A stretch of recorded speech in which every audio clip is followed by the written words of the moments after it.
Eldergrove was a town cloaked in magic. It was nestled between whispering woods and a shimmering lake. The townsfolk were used to the rhythms of nature, to the changing seasons, to the familiar faces. So when Lucian rode into town one cool spring morning, everyone noticed. Hello, I'm just a simple traveler seeking shelter and stories. Lucian was tall and handsome, with eyes as blue as the summer sky. He carried himself with a quiet strength. His smile was easy, but his eyes held a hint of sadness, a shadow of some untold story. He claimed to be a simple traveler seeking shelter and stories, but something about him, perhaps the way his hand lingered near the dagger at his hip, spoke of a life less ordinary.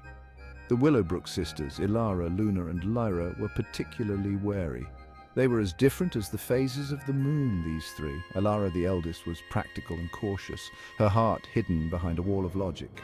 Luna, the middle sister, was a dreamer, her head always lost in a book of poetry or a sky full of stars.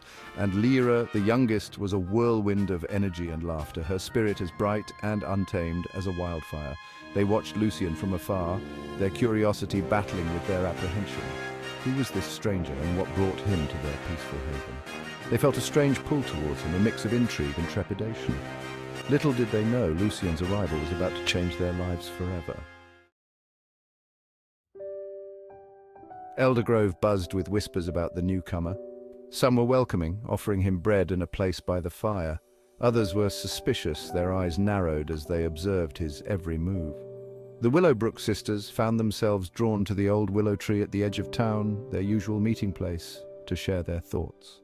There's something about his eyes, a depth that speaks of both pain and resilience. He has the air of a wandering knight, a protector of the innocent.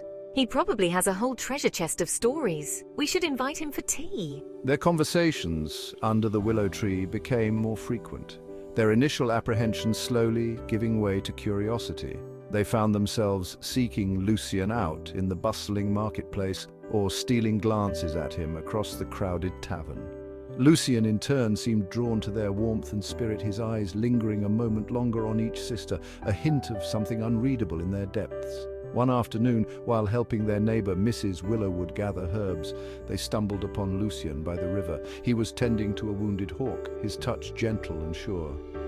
The sight of him, his brow furrowed in concentration, his strong hands carefully wrapping the bird's wing, stirred something unexpected in each of their hearts. Perhaps this stranger was not so much a threat, but something else entirely. As days turned into weeks, Lucian became a familiar face in Eldergrove. He helped the farmers with their harvests, entertained the children with tales of faraway lands, and shared his knowledge of herbs and healing with anyone who asked. He was a man of many talents, his past remaining a mystery, but his present actions speaking volumes about his character. The Willowbrook sisters found themselves drawn to him like moths to a flame. Ilara, initially wary, discovered a kindred spirit in Lucian's quiet strength and gentle heart.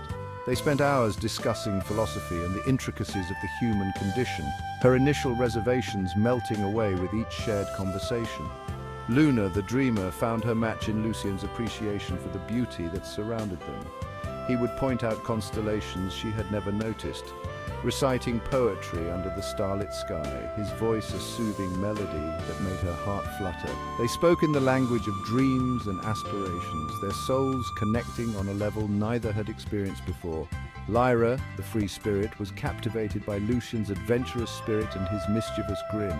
He taught her how to track animals in the woods, how to shoot an arrow with deadly accuracy, and how to laugh with reckless abandon. He challenged her, surprised her, and made her feel more alive than ever before. The annual Midsummer Eve Festival was approaching, a time for celebration and merriment in Eldergrove.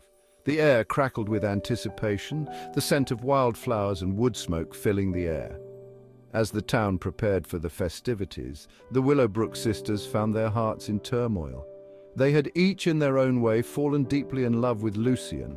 Ilara, ever practical, tried to rationalize her feelings, but the way Lucian's eyes softened when he looked at her, the way his hand brushed against hers, sending shivers down her spine, made it impossible to deny the truth. Luna poured her heart out in poems and songs, her words a reflection of the love that bloomed in her chest, a love as bright and all-consuming as the sun. Lyra, unable to contain her emotions, showered Lucian with affection, her laughter echoing his own, their shared joy a symphony that resonated through the very air they breathed.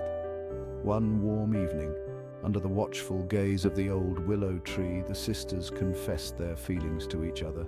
There were tears, of course, and moments of uncertainty, but ultimately their love for Lucian transcended any sense of rivalry. They knew in their hearts that they had to tell him the truth, to let him know the profound impact he had had on their lives. The Midsummer Eve festival arrived in a flurry of colour and music. The air thrummed with magic as the townsfolk gathered in the clearing, their faces lit by the glow of 100 lanterns. The Willowbrook sisters, their hearts pounding in unison, found Lucian by the bonfire, his silhouette outlined by the flames.